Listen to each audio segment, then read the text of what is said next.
7월에는 한인사회 뉴스의 중심 라디오 서울 1650.com과 함께하세요.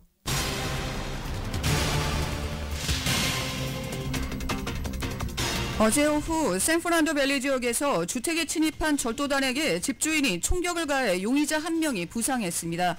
LA 한인 양용 씨가 LA 경관의 총격에 의해 사망한 사건이 발생하면서 경찰의 과잉 진압이라는 규탄의 목소리가 높아져 온 가운데 경찰이 정신질환자에게 총격을 가한 유사 사건이 올해 5건이나 더 발생한 것으로 알려졌습니다. 사안의 심각성에 대한 지적이 제기됐습니다.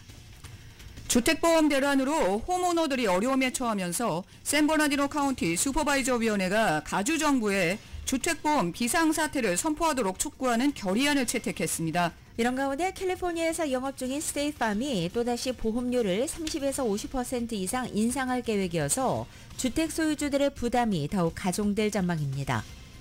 여름철 관광 성수기를 맞아서 최근 LA 카운티 내 코로나 감염과 입원 사례가 급증했습니다.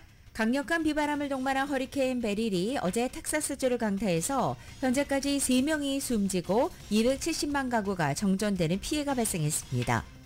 파킨슨스 디지즈 전문의가 지난해부터 8개월 동안 8차례 백악관을 방문한 것으로 드러난 가운데 어제 백악관 대변인이 브리핑 도중에 명확한 답변을 회피하면서 취재진과 충돌했습니다. 조 바이든 대통령이 어제 친정인 민주당 의원들에게 대선 완주 방침을 밝히고 일각에서 계속되는 후보직 사퇴 요구 관련 논의를 중단하라고 촉구했습니다. 하지만 후보 사퇴 촉구 목소리는 계속되고 있어서 민주당 내부 분열이 격화하는 양상입니다. 도널드 트럼프 전 대통령은 상대인 조 바이든 대통령이 고령 리스크로 인한 민주당 내부의 후보 사퇴 압박에도 강한 자존심을 지키기 위해서 대선 레이스를 완주할 것으로 내다봤습니다. 미국의 소비자들이 향후 12개월 주택을 포함해 각종 상품 가격 인상 전망을 낮추면서 미국의 단기 기대 인플레이션이 2달 연속 하락했습니다. 명품 가방 수수 사건으로 검찰의 수사를 받는 김건희 여사 측이 침묵을 깨고 적극적인 해명에 나섰습니다. 명품 가방을 건넸던 최재형 목사가 악의적으로 사실관계를 왜곡하고 있다고 주장했습니다. 윤석열 대통령이 어제 한미동맹의 상징적 장소인 하와이 태평양 국립묘지를 방문했습니다. 앞으로 한일 정상회담을 포함해 나토 정상회의를 계기로 10여 개국과 릴레이 양자회담에 나설 예정입니다. 오늘 아침 현재 원달러 환율은 전날보다 1.7원이 하락한 1381.6원을 기록하고 있습니다. 남가주지역 오늘도 대체로 맑고 LA 한인타운의 낮 최고 기온은 88도로 예상됩니다. 이 시간 주요 뉴스는 하늘위 호텔 세계 최대 항공기 아시아나항공 A380에서 차별화된 서비스를 만나보세요. 고국까지 편안하고 안전하게 모시는 아시아나항공 제공입니다. 여러분 안녕하십니까? 김윤정입니다. 안녕하십니까? 정현호입니다. 먼저 사건 소식부터 전해드립니다. LA 일원의 주택 침입 절도 행각이 기승을 부리면서 무장한 집주인이 절도범들에게 총격을 가하는 일이 늘어나고 있습니다. 어제 오후 샌프란도 밸리 지역의 주택 절도범에게 집주인이 총격을 가해서 용의자 1명이 부상했습니다. 사건은 어제 오후 3시 조금 넘어서 샌프란도 밸리의 밸리 빌리지 지역 콜팩스 블루바드 근처 11,600블락 에디슨 스트릿에서 발생했습니다. 주택에 침입한 절도단 2명에게 집주인이 총격을 가했고 용의자 1명이 부상했습니다. 총상을 입은 용의자는 25살 난 남성으로 인근 병원으로 옮겨졌습니다. 집주인도 이 과정에서 부상을 입고 병원으로 옮겨졌습니다. 다른 용의자 1명은 현장을 도주했으며 경찰은 도주한 용의자와 이번 주택 침입 절도 행각에 가담한 도주 차량 운전자 등 용의자 2명을 수색 중입니다.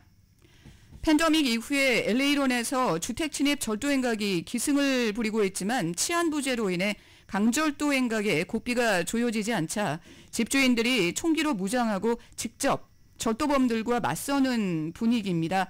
그런데 이 경우에 결국 집주인과 용의자 모두 다칠 가능성이 높아지면서 사실상 상당히 위험한 시츄에이션이 되고 있습니다. LA에서 강절도범에 대한 강력한 처벌이 절실한 상황입니다. 샌프란도 밸리에서 또 지난밤 남성 1명이 야구방망이로 이 지역 비즈니스 업체들과 교회 건물을 파손하면서 경찰이 수사에 나섰습니다. LAPD에 따르면 어젯밤 11시 45분 카노가 팍 지역의 셔먼웨이와 카노가 에버니 근처에서 남성 한 명이 야구방망이를 들고 업소 유리창을 부수고 있다는 신고가 접수됐습니다. 피해를 입은 업소는 정크 처리 업소와 냉난방 업소, 안티크 스토어 등입니다. 무작위 공격으로 보입니다. 신고를 받고 경찰이 출동했을 때 용의자는 이미 현장을 도주한 후였습니다. 지난 5월 타운에서 한인 양용 씨가 경찰의 총격을 받아 숨진 사건이 발생해 이 한인 사회에 충격을 준 가운데 LAPD 경관들이 사건 대응 과정에서 상대방이 칼이나 마체트 같은 뾰족한 날을 가진 무기를 갖고 있을 때 유독 총기로 대응하는 경향이 두드러진 것으로 나타났습니다. 정윤호 기자가 전해드립니다. LA타임즈가 그동안 LAPD 내에서 벌어진 경관들의 총격 대응 케이스를 분석한 결과 경관들은 정신적으로 질환을 앓고 있는 사람이 칼 등 뾰족한 물체를 무기로 들고 있을 때 총격 대응을 하는 빈도가 많은 것으로 나타났다고 LA타임즈가 8일 보도했습니다. 이번 통계는 지난 5월 타운에서 정신질환을 앓고 있는 한인 양용 씨를 병원으로 옮기려다 출동한 경찰이 양용 씨를 총으로 쏘면서 양 씨가 숨진 사건이 한인 사회를 충격에 빠뜨린 가운데 나왔습니다. LA타임즈가 LAPD의 데이터를 분석한 결과 올 상반기에만 약물이나 알코올의 영향으로 정신이 온전치 않은 사람들이 날카로운 물체를 들고 있는 상황에서 LAPD 경관이 상대방을 총으로 쏜 케이스가 6건이나 됩니다. 경관에 충격을 받은 사람 중에 4명이 숨졌습니다. 지난 한 해 동안에는 LAPD에서 비슷한 사건이 총 11건이 발생했습니다. LA타임즈 분석에 따르면 지난 2018년 이후 LAPD 경관들은 비슷한 상황에서 최소 56차례 총격으로 대응했고 이 때문에 35명이 숨지고 19명이 다쳤습니다. LAPD는 사건 대응 시 경관들에게 총격처럼 사망자가 초래될 수 있는 극단적인 대응을 하기 전에 대안을 사용할 것을 독려하고 있지만 현장에서는 이런 LAPD의 지침이 별 효과가 없다는 것을 의미합니다. 지난 5월 양용씨 사건 이후 2차례나 양용씨 케이스와 비슷한 경찰 총격 사건이 발생했습니다. 경찰위원회는 경관들에게 위기에 처한 사람들을 제압하기 위해서 빈백, 산탄총이나 테이저건 등을 사용하도록 권장하고 있습니다. 그럼에도 경관들이 총으로 대응하는 이유는 테이저건이나 빈백, 산탄총이 현장을 제압하는 데 효과가 별로 없고 오히려 상대방을 자극해 경관들이 공격을 당할 수 있다는 두려움 때문입니다. 지난 2018년부터 현재까지 경찰 총격 사건의 27%가 정신적으로 문제가 있는 사람들이 날이 뾰족한 무기를 지니고 있는 케이스와 연관된 것으로 나타났습니다. 특히 LAPD의 센트럴과 벨리 지서에서 이런 사건이 가장 많았고 총격으로 대응한 경관의 평균 경력은 약 6년이었습니다. 정신적으로 위기에 처한 사람들이 날이 선 무기를 들고 있다가 LAPD 경관으로부터 총격을 받은 케이스는 지난 2021년 14건으로 정점을 찍었습니다. 날카로운 물건을 휘두르는 사람들이 출동한 경관에 의해서 총격을 받을 가능성이 총기로 무장한 용의자보다 더 큰 것으로 나타났습니다. LAPD 관계자들은 많은 경관들이 칼을 든 사람들은 멀리 떨어져 있어도 항상 그들에게 해를 끼칠 수 있다는 사고방식이 박혀있다고 지적합니다. 최근 수십 년간 LAPD 총기 난사 사건은 전반적으로 크게 줄었습니다. 그럼에도 최근 몇몇 사건들은 경관들이 정신질환자를 대응하는 데 있어 유독 미숙하다는 점을 드러냈고 이 때문에 경찰국 내에서 우려를 자아내고 있습니다. 문제는 경찰 당국자들이 현장에서 경관들이 총격을 가한 행동들이 부서 방침을 위반했다고 결론을 내려도 총격 자체는 정당한 것으로 밝혀지는 경우가 거의 80%에 달하고 있다는 점입니다. 라디오 서울뉴스 정현호입니다. 캘리포니아주가 주택보험 대란을 겪고 있는 가운데 샌버나디노 카운티 슈퍼바이저 위원회가 보험 시장의 안정을 위해서 주정부에 주택보험 비상사태를 선포하도록 촉구해서 추이가 주목됩니다. 슈퍼바이저 위원회는 지난달 25일 리카르도 라라 가주보험국장과 게빈 뉴섬 주지사에게 가주 전역에 보험 비상사태를 선포하도록 촉구하는 결의안을 채택했습니다. 비상사태가 선포되면 보험사가 기존의 주택보험을 취소하는 것이 금지된다고 합니다.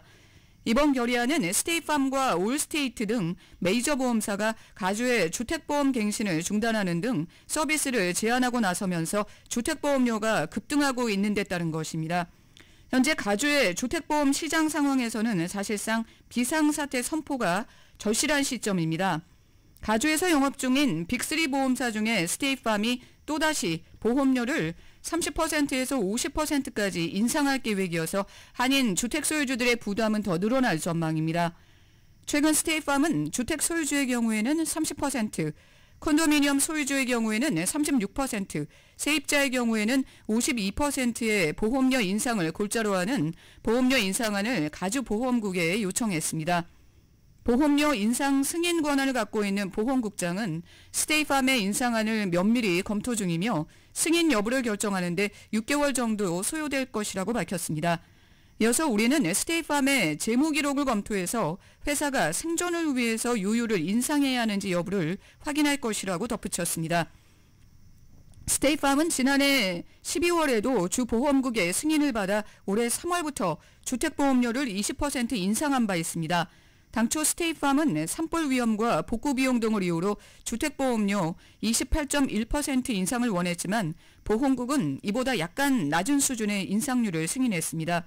또 세입자 보험의 경우 20% 인상을 요청했지만 보험국은 11.4% 인상을 승인했습니다. 지난 3월에는 샌디에고 카운티 내 2천여 채 주택을 포함해서 주내 약 3만 채 주택에 대한 보험을 갱신하지 않겠다고 발표했었습니다. 지난 6월에는 트래블러스 보험사도 주택보험료를 평균 15.3% 인상했습니다. 가주에서 6번째로 규모가 큰 트래블러스 보험사의 보험료 인상 결정으로 32만 명 주택보험 가입자들이 영향을 받았습니다.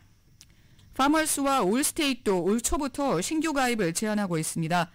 머레스터 보험과 유니트린 자동차 주택보험, 유니트린 디렉트 프로퍼티 앤 캐주얼티, 캠퍼 인디펜던스 등 일부 중형보험사들은 지난해 신규 서비스 중단을 선언한 데 이어서 기존 고객들의 가입 기간이 만료되는 내년 2월 말에는 가주 주택보험 시장에서 완전히 철수할 예정입니다. 이처럼 주택보험료가 급등세를 보이는 주요 원인으로 보험사들은 인플레이션과 자연재해 빈발을 들고 있습니다.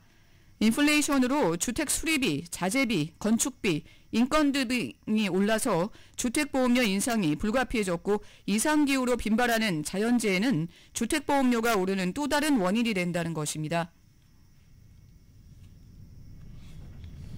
지난 5년 동안 미국 50개 주 가운데 주택가격 상승률 1위를 기록한 곳은 아이다호주로 나타났습니다. 캘리포니아에서 높은 주택가격과 세금 등을 감당하기 어려운 사람들이 엑소더스 행렬에 동참하면서 아이다호주를 비롯해 주변 지역의 주택가격 상승을 견인한 것으로 분석되고 있습니다. 어제 부동산 정보업체인 스토리지 카페에 따르면 아이다호주는 지난 5년간 주택가격이 53%나 폭등해 미국 50개 주 가운데 주택가격 상승률 1위를 기록했습니다. 아이다호주의 중간 주택가격은 42만 9,323달러입니다. 캘리포니아주의 생활비가 높은 상황에서 코로나 팬데믹으로 물가가 천정부지로 치솟자 이것을 감당하기 힘든 IT 기술 종사자 등이 아이다호 주도인 보이시 등으로 연쇄적으로 이동하면서 주택가격을 밀어올린 것으로 풀이되고 있습니다. 주택가격 상승률 2위는 유타주입니다. 유타주는 지난 5년간 주택가격이 49%나 올랐고 중간주택가격은 50만 2,098달러입니다. 3위는 아리조나주로 5년간 주택가격 상승률 45%에 중간주택가격은 39만 9,300달러입니다. 조지아주는 미국 내 동쪽 바닷가 지역에서 유일하게 주택가격 상승률 탑5에 들었습니다. 지난 5년 동안 조지아주의 주택가격 상승률은 41%고 중간주택가격은 29만 5천 달러로 나타났습니다. 인공지능 열풍에도 진원지인 샌프란시스코 사무실의 공실률이 역대 최대를 기록했습니다. 상업용 부동산 회사인 쿠시맨 앤 웨이크필드 보고서에 따르면 지난 2분기 샌프란시스코 사무실의 공실률은 34.5%를 기록했습니다. 이는 1분기에 33.9%를 웃도는 사상 최고치입니다. 1년 전 같은 기간에 비해서 6%포인트 이상이 올랐습니다. 코로나 기간 이전보다는 30%포인트 가까이 급상승했습니다. 공실률이 커지면서 임대료는 2015년 말 이후 최저 수준으로 떨어졌습니다.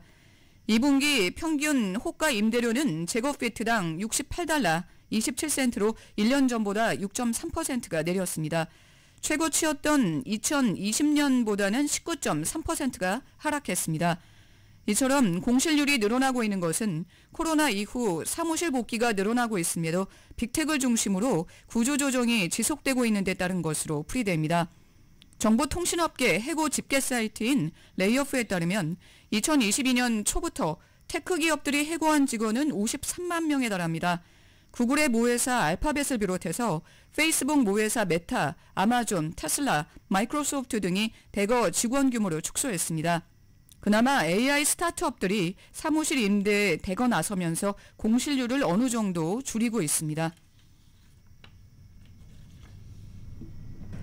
여름 관광 성수기를 맞으면서 LA 카운티 내 코로나 감염 사례가 부쩍 늘었습니다. 이외 로컬 소식 이은 기자가 전해드립니다.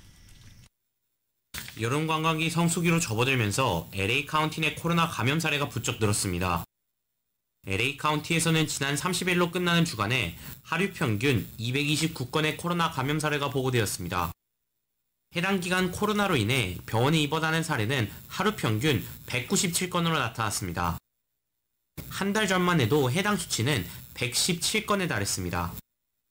코로나 양성 판정을 받는 사례도 증가한 것으로 나타났는데 6월 마지막 주간 양성 판정률은 10.6%를 기록했는데 이는 한 달 전에 4.1%에 비해 증가한 수치입니다. 질병통제예방센터는 다가오는 10월 2024-2025 업데이트된 코로나 백신을 접종할 것을 당부했습니다. 가주 당국이 역사상 처음으로 가주 내 모든 시와 타운에 영구적인 수도 사용 제한 방안을 발효합니다. 수도 사용 제한 방안은 가주 수도 컨트롤 이사회의 승인을 받았으며 가주의 수도량을 줄이는 것을 목표로 하고 있는 법안입니다. 해당하는 제리 브라운 전 가주주지사가 2018년 서명한 법안으로 리테일 수도 공급자들은 앞으로 15년 동안 수도 사용량을 줄여야 되며 수도 공급자들은 법안 위반 시 1일 $10,000의 벌금을 내야 합니다. 가정집 혹은 비즈니스는 이번 수도 제한안에 직접적인 적용을 받지 않습니다. 수도 공급자들은 자신들의 회사의 수도를 사용하는 사용량을 줄이는 방안을 발효하거나 물이 많이 사용되지 않는 가전제품 사용을 권고할 수 있습니다. 법안에 따르면 가주 내 과거 지역들에서 소비되었던 수도량, 날씨, 그리고 부동산 사용에 따라 줄여야 되는 수도량이 정해질 것이라고 밝혔습니다. 북가주 샌프란시스코의 경우 오랜 기간 동안 수도 사용량이 낮았기 때문에 드라마틱한 변화를 보기 힘들다며 LA 카운티 지역들의 경우 지역에 따라 상황이 달라서 줄어드는 수도량은 각기 다를 것이라고 덧붙였습니다. 가주 수도 컨트롤 이사회에 따르면 LA 수도 사용량은 2040년까지 15% 줄어들 것으로 기대되며 엔텔로밸리의 경우 같은 기간 42% 이상이라고 전했습니다. 해당 법안은 내년 1월 1일부터 발효될 예정으로 첫 수도 사용 감소는 2027년에 발생할 것이라고 덧붙였습니다. 미션시리 커뮤니티 클리닉 MCCN이 무료로 메디칼 신청 대행 서비스를 진행합니다. 해당 서비스는 300명의 한인들에게 선착순으로 제공됩니다. 메디칼 신청부터 향후 관리까지 하는 서비스입니다.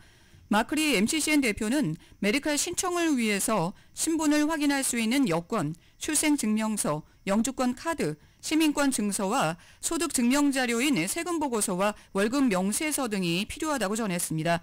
이 서비스는 오는 12월까지 제공됩니다.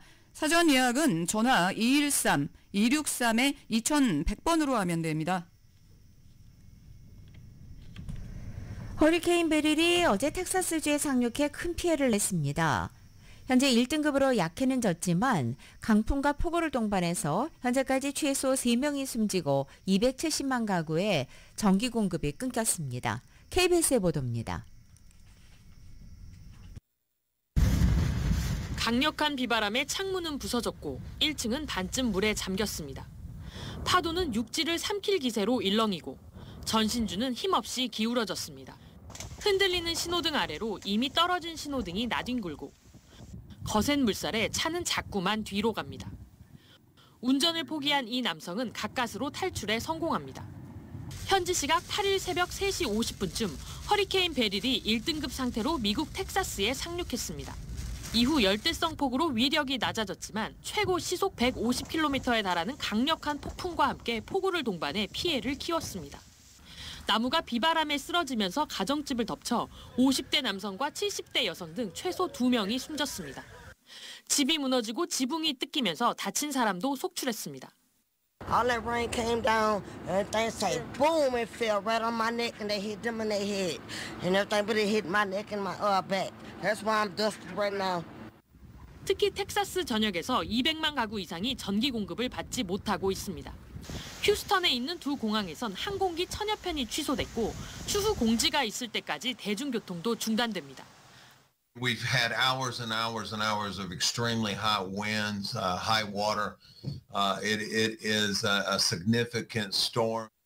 한편 베릴은 최소 3개의 토네이도를 동시에 발생시키고 있으며 그중 하나는 극도로 위험한 토네이도로 확인됐다고 루이지애나주 국립기상청은 경고했습니다. 워싱턴에서 KBS 뉴스 김지숙입니다. 전국의 소비자들이 앞으로 12개월 주택을 포함해 각종 상품 가격 인상 전망을 낮추면서 전국의 단기 기대 인플레이션이 2달 연속 하락했습니다. 블룸버그 통신에 따르면 뉴욕 연방준비은행의 6월 소비자 전망 설문조사 결과 소비자들의 1년 기대 인플레이션은 전달에 3.2%에서 3%로 낮아졌습니다. 이는 지난 4월 조사에서 3.3%까지 치솟은 이후 2개월 연속 하락한 것으로 지난해 12월부터 지난 3월까지의 안정적인 수준으로 데려간 것인데다 올해 1분기 예상보다 완고했던 인플레이션이 최근 몇 달 동안 둔화했다는 각종 지표와도 일치합니다. 실제로 오는 11일 발표 예정인 식료품과 에너지를 제외한 전국의 6월달 근원 소비자 물가지수는 2달 연속 0.2% 상승하는 것으로 예상됩니다. 이는 지난해 8월 이후 2개월 연속으로 가장 작은 상승폭을 보이는 것으로 연준이 기대하는 둔화 속도에 근접한 수준입니다. 특히 앞으로 1년 동안 주택가격 상승 전망도 전달에 3.3%에서 3%로 낮아져 지난 12개월 평균 상승률 수준으로 돌아갔습니다. 소비자들은 앞으로 1년 동안 가스, 식료품, 의료비, 임대료 상승률도 둔화할 것이라고 답했습니다.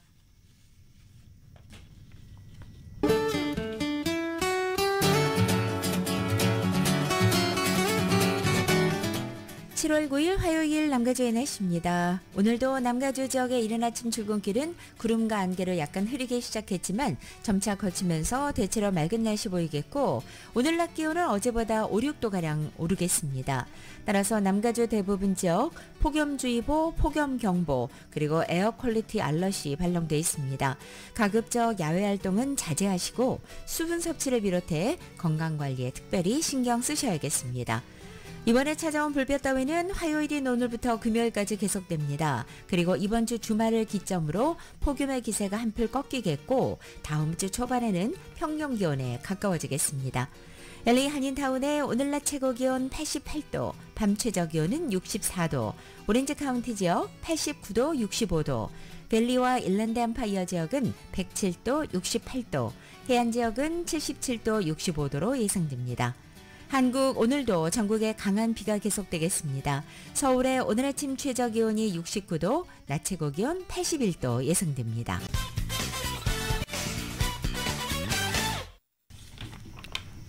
라디오 서울 모닝뉴스 함께하고 계십니다. 최근 안전 문제가 잇따르고 있는 보잉 여객기에서 또 바퀴가 떨어지는 사고가 발생했습니다.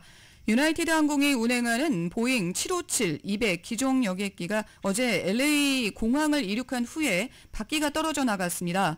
유나이티드 항공은 당시 승객과 승무원 등 180여 명이 타고 있었는데 부상자는 없었고 여객기는 바퀴가 떨어진 채로 목적지인 덴버 공항에 안전하게 도착했습니다.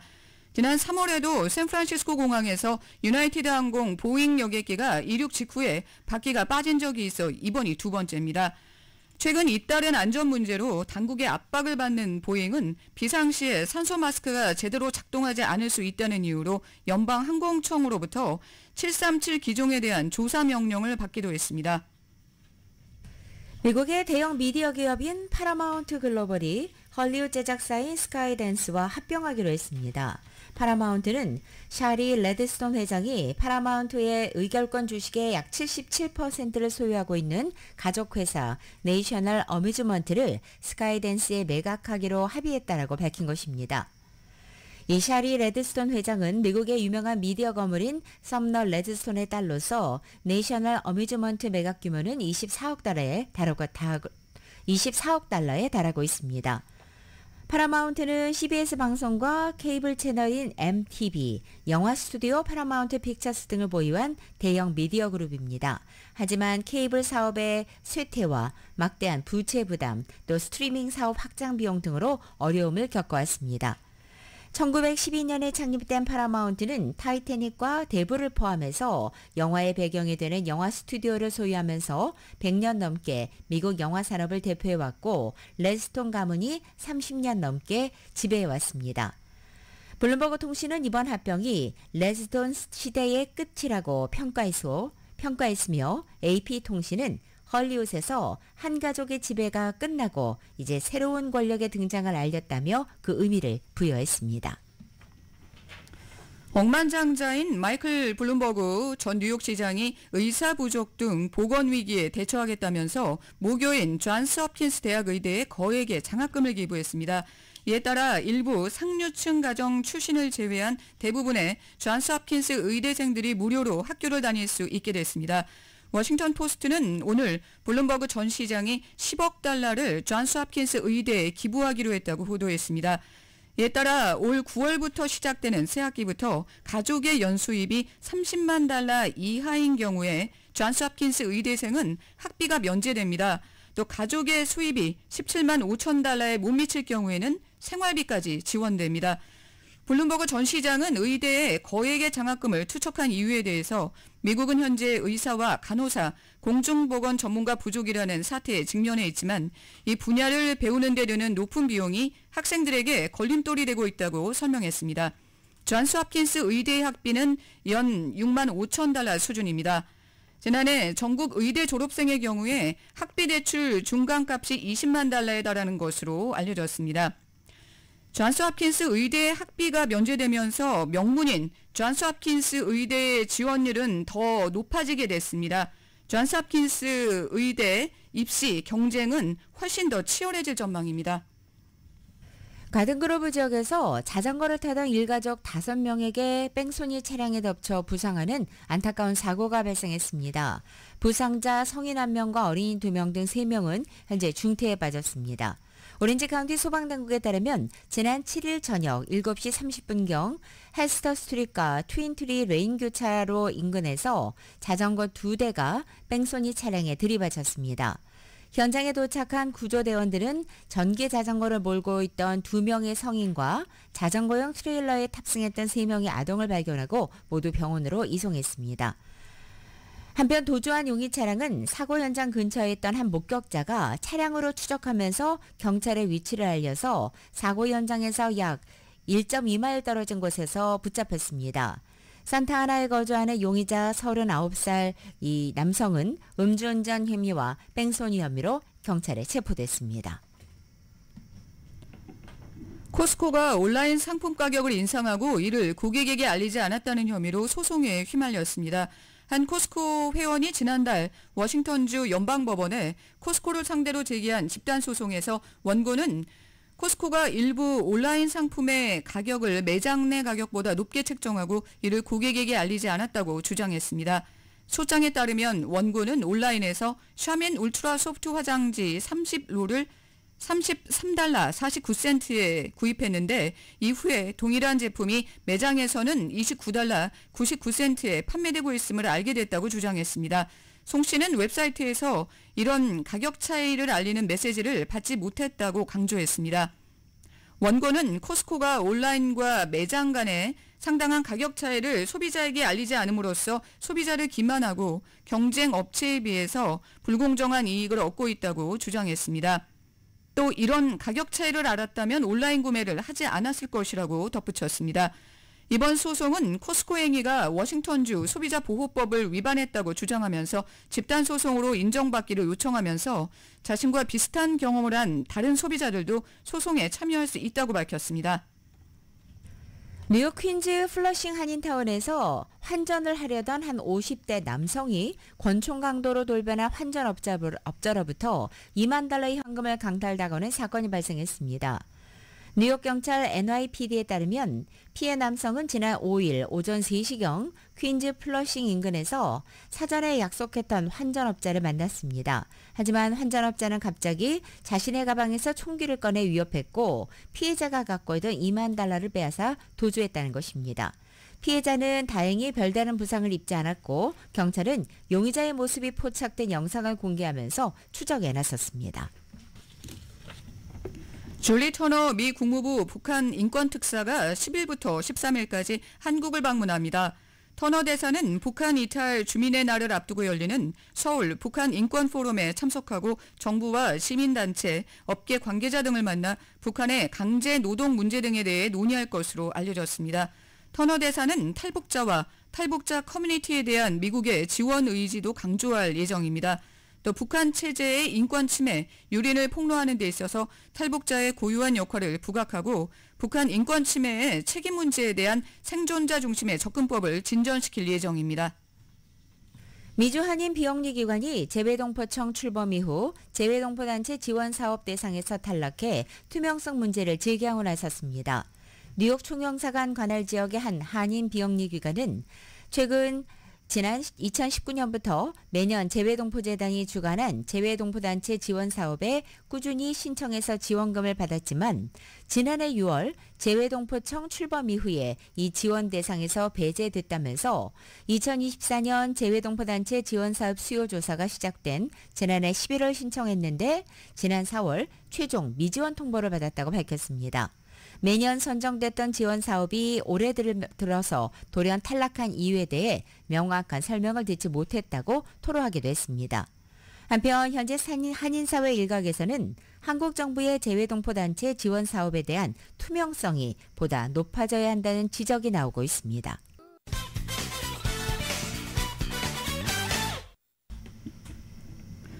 라디오 서울 모닝뉴스와 함께하고 계십니다. 대선 후보 TV토론 이후에 조 바이든 대통령의 대선 후보 자격 검증과 관련한 백악관 브리핑이 연일 열리면서 장피에르 백악관 대변인이 순환을 겪고 있습니다. 어제 열린 백악관 브리핑 도중 대변인과 취재진이 충돌하는 일까지 벌어졌습니다. 관련 질문에 대변인이 명확한 답변을 피하면서입니다.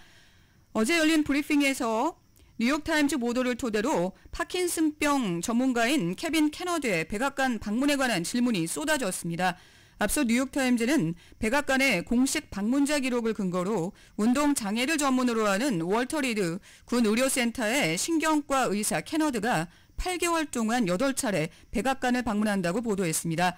이에 대해서 장페르 대변인은 프라이버시와 보안 문제를 거론하면서 캐너드의 이름조차 언급하기를 거부하면서 그의 백악관 방문 사실도 인정하지 않았습니다. 그러나 이미 백악관이 대통령 주치의 명의로 발표했던 성명에서 캐너드의 이름을 공개하면서 그의 방문 사실을 공표한 터라 이런 답변은 기자단의 반발을 불렀습니다. 기자들은 대변인이 바이든 대통령의 건강에 대한 중요한 정보를 제공하지 않고 있다고 비판했습니다. 특히 오피크 기자가 답변을 끊으면서 질문을 계속하자 장피에르 대변인은 그것은 공격적인 방식이라며 존중을 보여달라고 언성을 높이기도 했습니다. 들으신 것처럼 파킨슨병 전문의가 백악관 주치의를 만났다는 보도가 나오면서 인지령 논란은 더욱 거세게 일고 있습니다. 이렇게 토론 이후 사퇴 압박에도 불구하고 대선 완주 의지를 분명히 밝힌 바이든 대통령은 민주당 의원들에게 더 이상의 사퇴 요구를 멈춰달라고 호소하기도 했습니다. YTN의 보도입니다.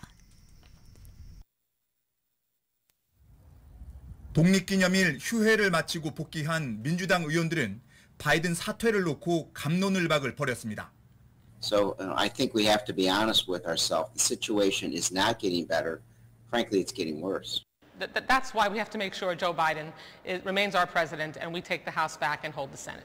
민주당 의원들 사이에 바이든 사퇴를 촉구하는 연판장이 도는 가운데 바이든 대통령은 민주당 의원들에게 2페이지짜리 서한을 보냈습니다. 대선이 얼마 남지 않은 시점에서 더 이상의 분열은 트럼프를 이롭게 할 뿐이라는 겁니다. 방송 인터뷰에서는 자신을 끌어내리려면 직접 나서 붙어보라며 자신감을 나타냈습니다. But any of these guys don't think I should run against me. Go ahead, announce for president. Challenge me in the convention. 하지만 사퇴 압박은 날로 거세지고 있습니다. 파킨슨병 전문의가 1년간 백악관을 8차례 방문하고 바이든 주치의도 만났다는 보도가 나오자 언론은 브리핑에서 질문 세례를 퍼부었습니다. Has the president been treated for Parkinson's? No. Is he being treated for Parkinson's? No, he's not. I'm not going to confirm a specialist, any specialist that comes to the White House. 바이든 대통령은 이번 주 워싱턴에서 열리는 나토 정상회의를 통해 국제 무대에서 여전히 건재함을 입증한다는 계획입니다.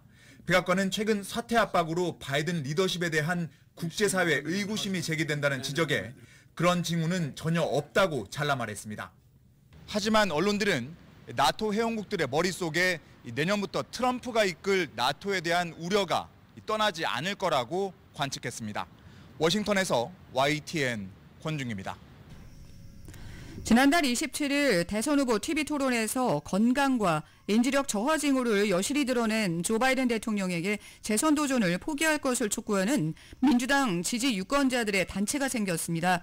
정치 전문 매체 더 힐에 따르면 바이든 대통령의 대선 레이스 포기 청원에 동참자를 모으는 조 바이든은 횃불을 넘기라 패스 더 톨치 조라는 이름의 새 단체가 결성됐습니다. 티아라 맥로드 아일랜드 주 상원의원, 같은 주의 전직 주 상원의원인 에런 린드버그 등 민주당 소속 정치인들과 펜실베니아, 미시간 등 경합주 인사들이 결성을 주도했습니다. 이 단체는 웹사이트에 2020년 대선 당시 조 바이든은 과도기 대통령이 되기로 약속했다고 소개한 뒤에 그는 그 약속을 잘 이행함으로써 국가를 최우선시하며 우리의 민주주의를 구한 사람으로서의 유산을 확보해야 할 때라며 바이든 대통령의 용단을 압박했습니다. 이런 가운데 애덤 스미스 연방 하원의원이 바이든 대통령의 재선 포기를 공개적으로 요구했습니다. 이로써 대통령의 대선 포기를 공개적으로 요구한 민주당 연방의원은 6명으로 늘었습니다. 한편 민주당 정략가인 제임스 카빌은 빌 클린턴, 버락 오바마 등 민주당 출신의 전직 대통령이 바이든 대통령을 대신할 새로운 인물을 물색하는 데 역할을 해야 한다고 주장했습니다. 트럼프 전 대통령이 어제 상대인 조 바이든 대통령이 고령 리스크로 인한 민주당 내부의 후보 사퇴 압박에도 대선 레이스를 완주할 것이라고 예상했습니다. 트럼프 전 대통령은 어제 팍스뉴스와의 전화 인터뷰에서 바이든은 자존심이 강하고 그만두길 원하지 않는다고 말한 것입니다. 또한 흥미롭게도 바이든은 대의원을 확보했기 때문에 많은 힘을 갖고 있다며 바이든 스스로가 그만두겠다고 말하지 않는 한 민주당은 수정헌법 25조 외에는 아무것도 할 수 없다고 말했습니다. 수정헌법 25조에는 부통령과 내각 구성원이 현직 대통령의 직무 수행이 불가능하다고 선언할 수 있고 이럴 경우 부통령이 대통령의 권한 대행을 할 수 있다는 내용이 있습니다. 하지만 카말라 하리스 부통령이나 민주당 고위 관계자들이 이것을 추진해왔다는 징후는 없다고 로이터 통신은 전했습니다. 조 바이든 대통령이 대선 후보 첫 TV 토론 이후 계속되는 닭 일각의 사퇴 요구에도 완주 방침을 밝힌 가운데 토론 후 바이든 대통령과 도널드 트럼프 전 대통령 간의 지지율 격차가 확대됐다는 여론조사가 또 나왔습니다. USA 투데이와 서퍽대와 함께 지난달 28일부터 30일까지 등록 유권자 1000명을 대상으로 실시해서 오늘 공개한 여론조사에 따르면 가상 다자 대결에서 바이든 대통령은 38%, 트럼프 전 대통령은 41%의 지지율을 각각 기록했습니다. 트럼프 전 대통령의 지지율은 지난 5월 조사에서 3%포인트가 올라갔지만 바이든 대통령과의 격차는 오차 범위 내에 있다고 USA 투데이는 밝혔습니다. 트럼프는 이번 조사에서 재임 시 국정 운영을 잘했으며 경제와 국가 안보 문제 등에 대해서 바이든보다 나은 평가를 받았습니다. 여론조사에서 전체 응답자의 51%가 트럼프 전 대통령의 재임 시 국정 수성에 대해서 지지한다고 답했습니다. 이는 트럼프 전 대통령이 2021년 1월 백악관을 떠날 때 국정 지지율이 34%였던 것과 비교하면 상당히 높아진 수치입니다. 바이든 대통령의 국정 수행에 대해서는 41%가 긍정 평가했습니다. 유권자들은 전체 선거 이슈 가운데 경제, 이민, 국가안보, 중국 대응 등 4개 분야에서 트럼프가 바이든보다 더 잘할 것으로 평가했습니다. 바이든이 트럼프에 비해서 더 좋게 평가받은 분야는 보건과 인종 관련 등 2개에 그쳤습니다. 이 조사에서는 민주당 지지자 가운데 41%가 바이든 대통령이 아닌 다른 사람으로 당 대선 후보를 교체해야 한다고 밝혔습니다. 다만 민주당 지지자 상당수와 반 트럼프 성향의 무당층 유권자는 바이든 대통령이 후보로 나설 경우 여전히 지지하겠다는 입장을 밝혔다고 USA 투데이는 말했습니다. 앞서 뉴욕타임즈의 지난 3일 발표된 여론조사에서도 바이든 대통령과 트럼프 전 대통령 간의 지지율 격차는 토론 전에 6%포인트에서 9%포인트 가까이 확대되는 등 토론 이후 바이든 대통령이 트럼프 전 대통령에게 더 밀리는 조사가 다수 나온 바 있습니다. 하지만 지난 2일 공개된 로이터 통신의 조사에서는 바이든과 트럼프 간의 전국 유권자 지지율은 40%로 동률을 기록했습니다. 또 블룸버그 통신이 6일 공개한 경합주 대상 정례 여론조사에서는 바이든과 트럼프 간의 지지율 격차가 해당 조사를 시작한 이후 가장 적은 2%포인트로 나타나는 등 TV 토론이 판세에 큰 영향을 주지 않았다는 분석도 있습니다.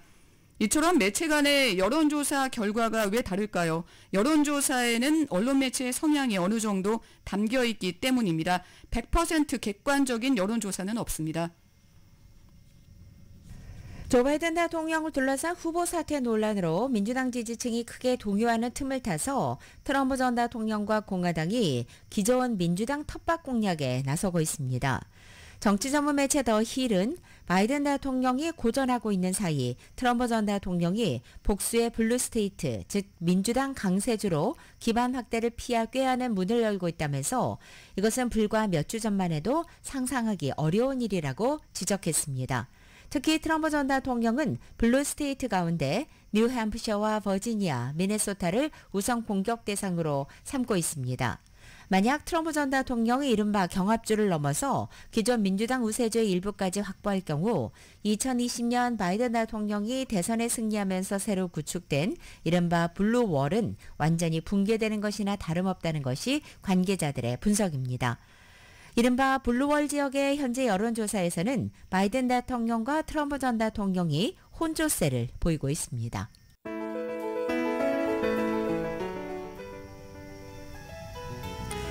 남가주의 치솟은 주택가격을 새삼 실감케 하는 통계자료가 연일 발표되고 있습니다.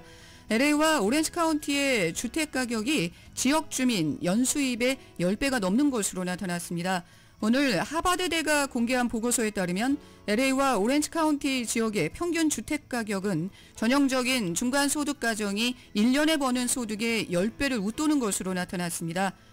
1980년대에는 주택가격은 중간소득 가정 연간소득의 5배였습니다. 라디오 서울 모닝뉴스 여기서 마칩니다. 지금까지 진행의 정현호, 김윤정이었습니다.